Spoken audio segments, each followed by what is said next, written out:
uNoah kade endulo abantu balisa indlela ezihle ebegade baphila ngazo benza ububi. Ukukhohlakala kwabo kwaya kusanda. uZimu wathi ngizobahayila ngombana bayona.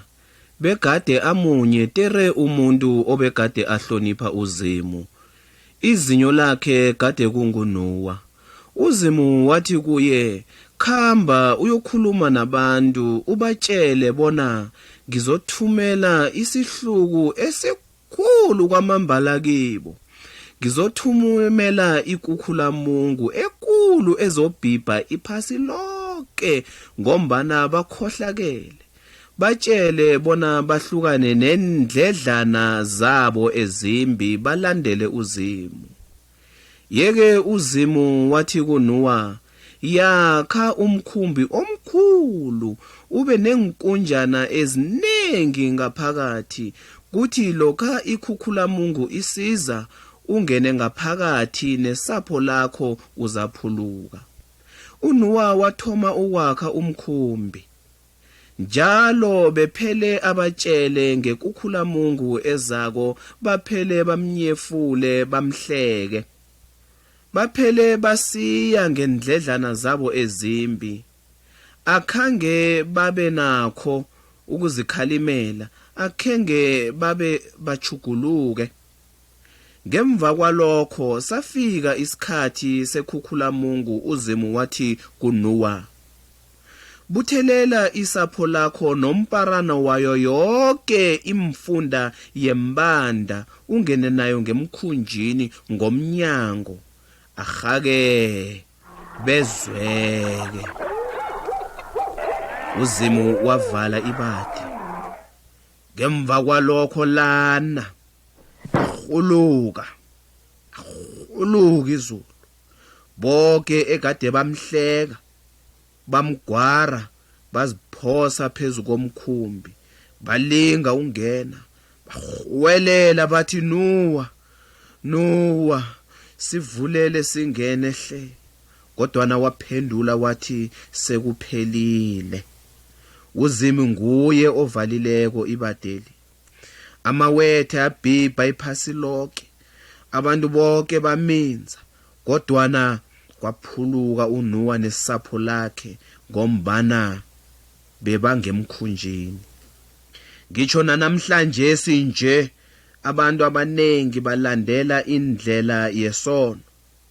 Bakhuluma amanga, bayeba, babulala abantu, bayadakwa, bayalwa, bakholelwa empengwini nemthukulweni, bayahloya, bayanyefula, bathukane, bagalaja abantu, benze izinto eziningi ezikhohlakeleko. Izono zabo sezibahlukanise noZimu. uZimu uyababiza bona beze kuye, bazophuluswa, kodwana abanengi abezwa. uZimu ungocwengileko, uhloyene nezono zonke, ngitsho nokuncancancani okumbi. Langelinye uZimu uzothumela ubuhlungu obukhulu ephasini apha, obudlula loba bekhukhulamungu ngesikhathi siya sakaNoah. Labo esole bathuwelela basenza izinto ezimbi baya esihogweni, kodwana uZimu usithanda kwamambala, akafuni bona siye esihogweni. Yeke wathumela indodana yakhe eyodwa uJesu Kristu kithi, waba umuntu khona azokhona bona sifele. Wafela emcindanarheni, ngalokhu wamukela ubuhlungu obobuzoba ngebethu ngezono zethu, akhenge akhe one yena. Wasenzela lokhu ngombana asithanda. Ngalokhu wasivulela isango khona sizonqopha kuZimu. Lokha sikholwako bona lokhu wakwenzela izono zethu, singakhuluma noZimu uzasilibalela. Kuthe bona uJesu afe, wavuka godu wabuyela kuyise osezulwini, ulapho kwanje. uNowa nesapho lakhe bangena ngemkhunjini, ngomnyango baphuluka. Sekunjalo-ke, yinye kwaphela indlela ongaphuluswa ngayo ebuhlungwini, bona ufe, kukobana uze kuJesu umlandele. Ayikho imilitho emihle esingayenza, engaba mihle khulu bona ingasihlawulela izono zethu. Asinalitho esingalenza ngokwaneleko bona singasusa ubukhali bakaZimu ezonweni zethu. Ifundo yakho ayikaneli, isapho lakho elicakathekileko alikaneli. Indlela esingaphuluswa ngayo kukholwa uJesu asihlawulele izono zethu. Wathi yena ulisango, kazi akakho noyedwa tere oza kuya kuZimu uBaba ngaphandle kwami. Wathi godu, loyo ozako kimi angizumjikisa. Lezi zindaba ezimnandi kazi. Lokha omunye afunako bona izono zakhe zilitshalelwe, ihliziyo yakhe ihlanjwe, akakholwe bona uJesu wasifela, khona kuzasuswa izono zethu. Arabhele uZimu, ambawe bona abe nesihawu, amlibalele izono zakhe ngoJesu. uZimu ubathanda bonke abantu, amadoda, abafazi nabantwana. Ufuna bona beze kuye ngendlela le, khona bazaphuluswa esihlukwini sabo. Ungakhuluma naye ngendlela le, Hlezimu, ngenze izinto ezinengi ohloyene nazo. Ngiyazisola, ngiyakurabhela bona ungilibalele. Ngizalinga ngesizo lakho bona ngingasalokothi ngone kodwa. Ngiyakholwa ubona uJesu wangifela, khona ngizaphuluswa esihlukwini esikhulu. Ngiyakurabhela hle, ngenza umntwanakho, ungisize bona ngikulandele qho. Ngikubawe konke lokhu ngezinyo lakho Jesu. Amen. Ningabi njengabantu bendulo, ababhala ilizwi lakaZimu lisiza ngoNowa. Kholwa kuJesu, umlandele ngehliziyo yakho yonke.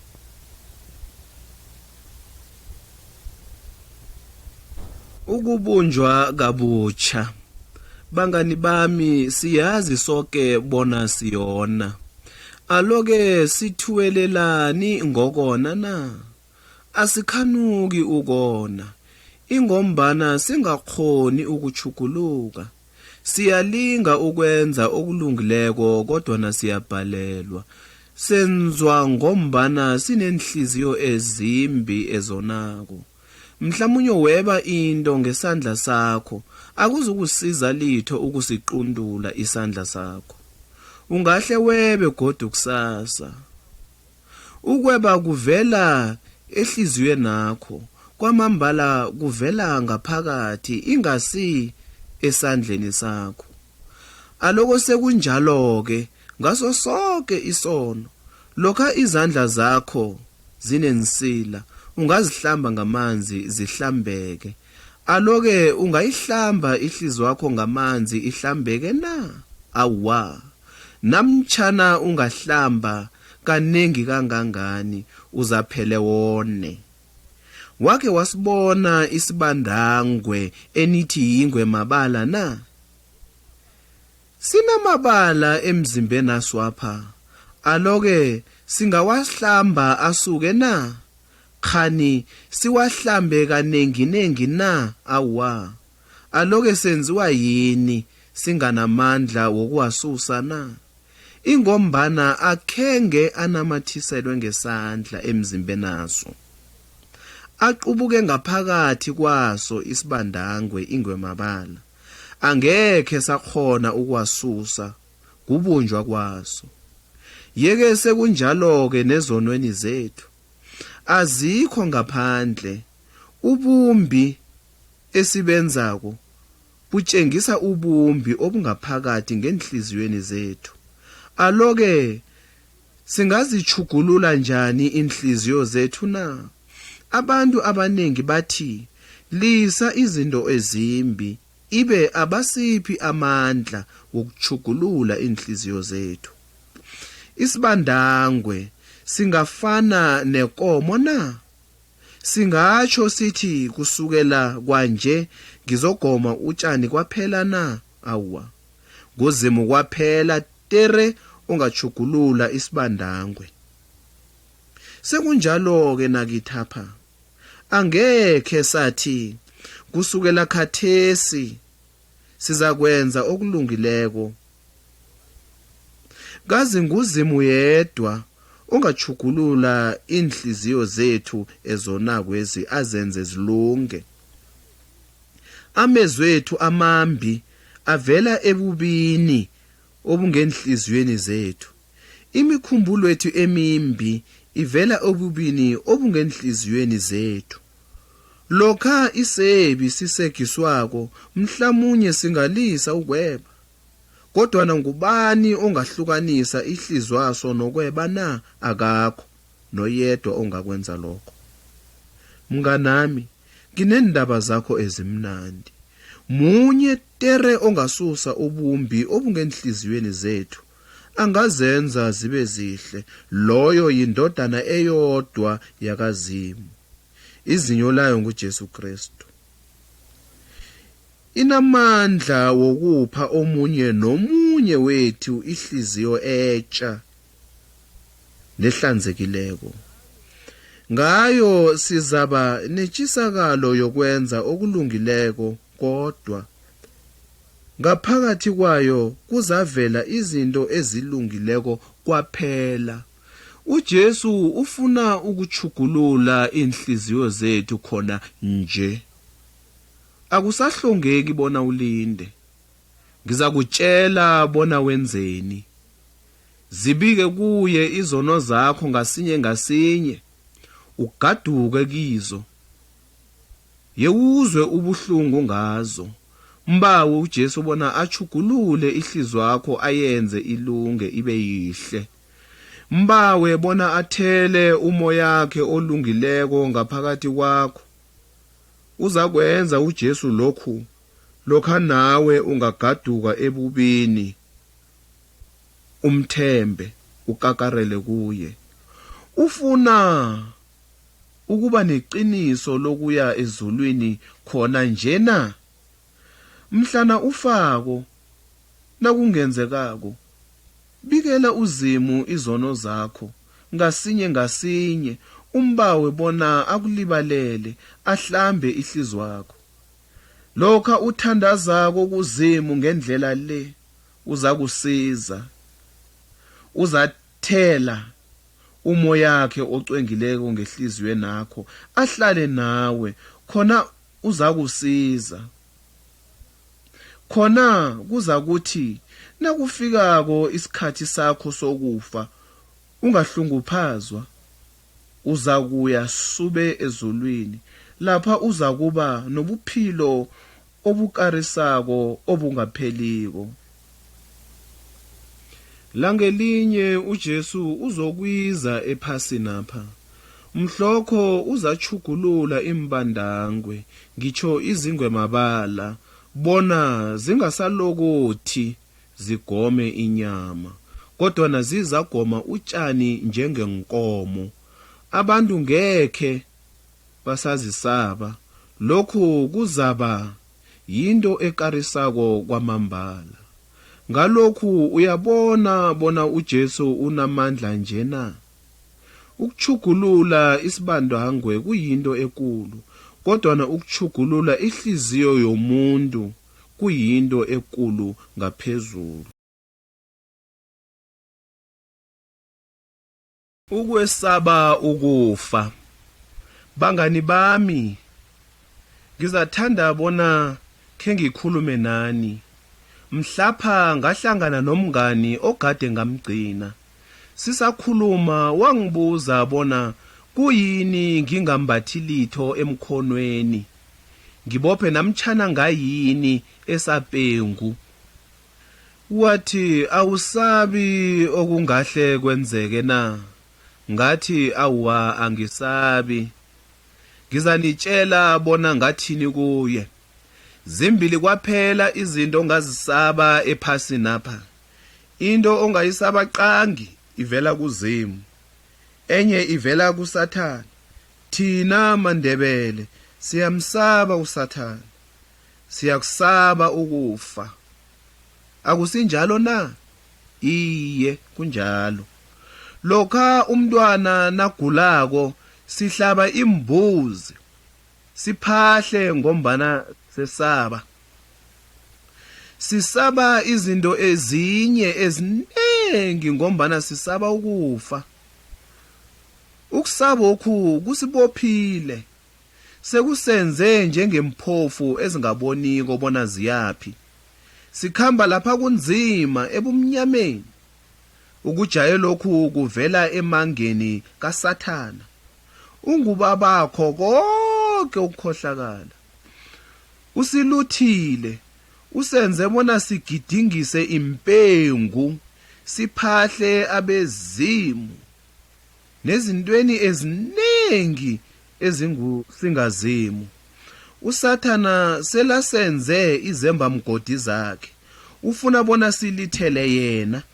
Ufaka ukukhohlakala enhliziyweni zethu, usifaka umona, ukuzigqaja nezondo.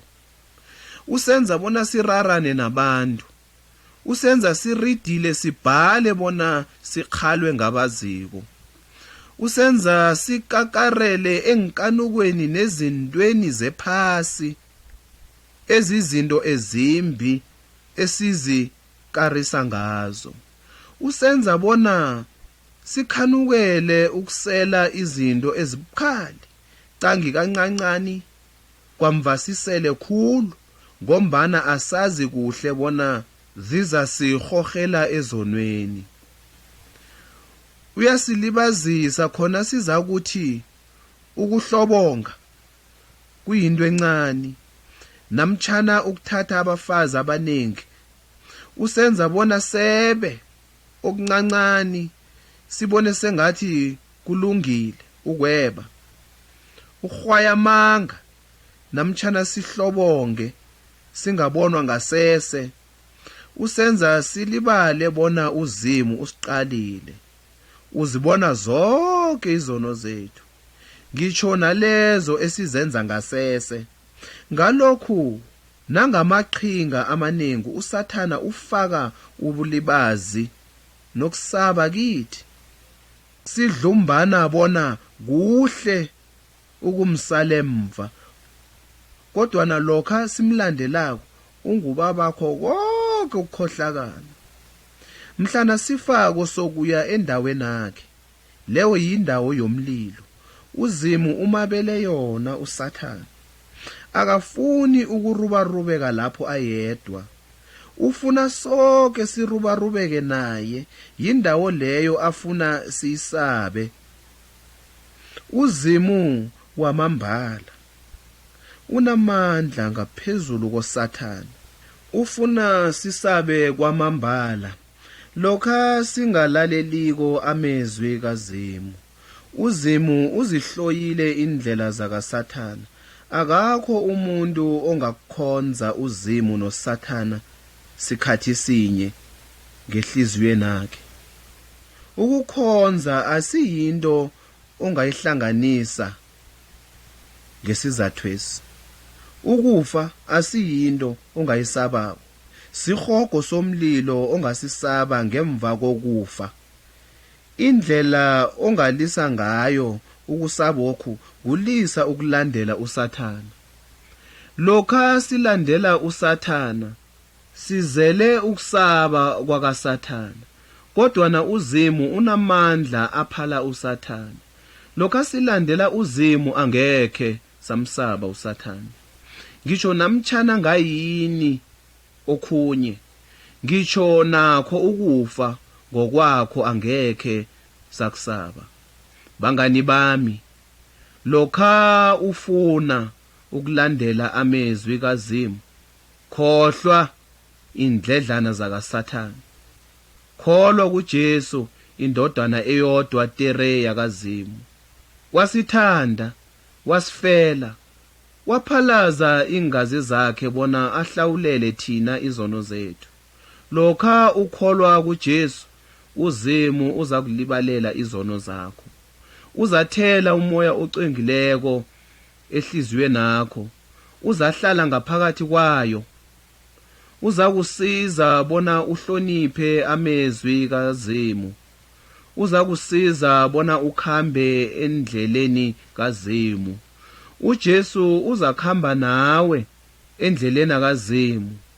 uZimu ngeke wambona, kodwa na yena uyakubona, ubuya kuyizwa. Lokha umlandelako umhlana ufako, uzofika endaweni yakhe ehle. Abantu abanye bathi bayamlandela uJesu, kodwa na abakahlukani nendlela yakaSathane. Kodwa na uZimu ubona ihliziyo yomunye nomunye, befuthi ubuyamazi nokhamba endleleni yakhe. Amen.